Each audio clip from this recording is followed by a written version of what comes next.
Terdakwa Nadiem Anwar Makarim telah terbukti secara sah dan meyakinkan bersalah melakukan tindak pidana korupsi yang dilakukan secara bersama-sama sebagaimana dalam dakwaan subsidiar. Menjatuhkan pidana kepada terdakwa oleh karena itu dengan pidana penjara selama 10 tahun dan pidana denda sejumlah 1 miliar yang harus dibayar dalam jangka waktu 1 bulan dan dapat diperpanjang untuk paling lama 1 bulan sejak putusan berkekuatan hukum tetap. Pengadilan Tipikor Jakarta menjatuhkan hukuman vonis 10 tahun penjara dan denda 1 miliar rupiah. Hakim menyatakan Nadiem Makarim bersalah dalam kasus korupsi pengadaan laptop Chromebook dan menjatuhkan pidana tambahan berupa uang pengganti senilai 809,59 miliar rupiah. Menjatuhkan pidana tambahan kepada terdakwa berupa pembayaran uang pengganti sebesar 809.597.125.000 rupiah dengan ketentuan apabila terdakwa tidak membayar uang pengganti paling lama dalam waktu 1 bulan sesudah putusan memperoleh kekuatan hukum tetap, maka harta benda terdakwa dapat disita oleh jaksa dan dilelang untuk menutupi uang pengganti tersebut, dan dalam hal terdakwa tidak mempunyai harta benda yang mencukupi untuk membayar uang pengganti, maka diganti dengan pidana penjara selama 5 tahun. Putusan majelis hakim dalam sidang perkara Nadiem ini ternyata tidak bulat. Ada satu hakim yang berbeda pendapat atau menyatakan dissenting opinion.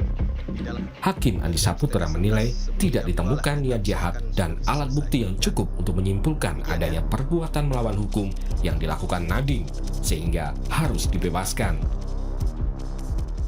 Bahwa tidak cukup alat bukti yang meyakinkan atau setidak-tidaknya meragukan karena tidak disertai persesuaian dan kausalitas alat bukti yang terang benderang. 2. Bahwa tidak terbukti adanya niat jahat, mens rea, dan perbuatan jahat, actus reus, yang menjadi jembatan penghubung atau causal connection atau indikasi antara konflik kepentingan dengan kejahatan korporasi.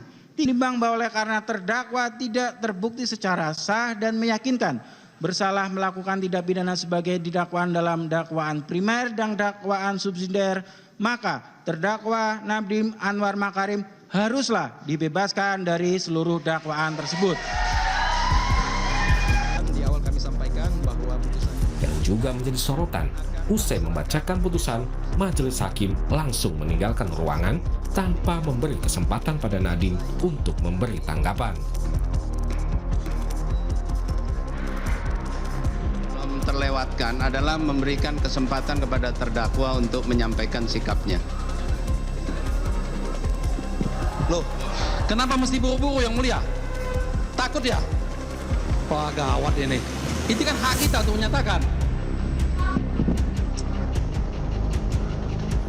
Menanggapi vonis majelis hakim, Nadiem menyatakan dirinya divonis berdasarkan fakta-fakta yang tidak masuk akal dan akan mengajukan banding.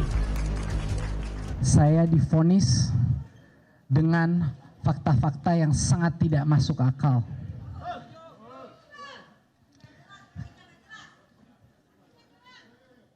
Saya mendengarkan para hakim-hakim berbicara, tapi keempat hakim yang memvonis saya 10 tahun bersalah itu tidak bisa melihat saya ke mata saya langsung. Tidak ada satupun dari mereka yang ingin melihat langsung ke mata saya karena saya tahu isi hati mereka. Mereka tahu saya tidak bersalah. Tetapi kebenaran keluar dari satu hakim yang punya keberanian untuk mengutarakan apa yang sebenarnya menjadi fakta-fakta persidangan. Ada satu dissenting opinion, Hakim Andi. Saya divonis secara praktis 15 tahun. Karena saya dituntut uang pengganti 809 miliar yang saya tidak punya. Mereka tahu itu. Dari laporan hasil kekayaan saya di akhir saya menjabat, saya tidak punya uang sebanyak itu dalam bentuk apapun. Saya akan segera melaksanakan naik banding untuk tertuah demi kebenaran, demi anak-anak muda, demi profesional yang di luar sana.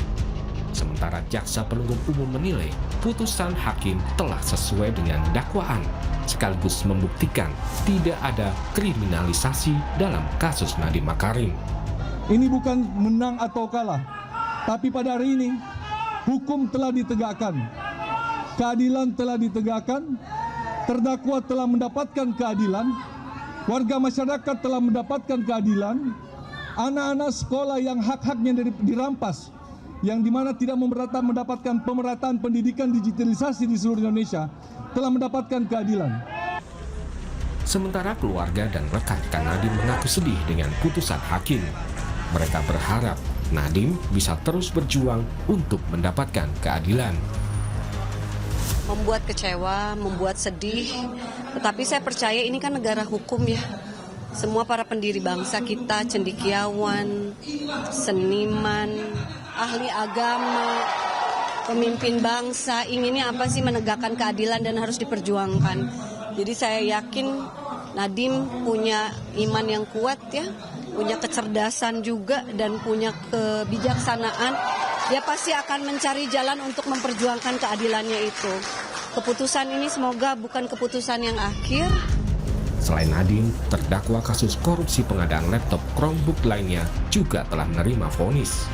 Salah satunya adalah mantan konsultan Kemenristek Dikti Ibrahim Arif alias Ibam yang divonis 4 tahun penjara dan denda 500 juta rupiah. Sementara 2 mantan pejabat Kemendikbudristek lainnya juga divonis 4 dan 4,5 tahun penjara.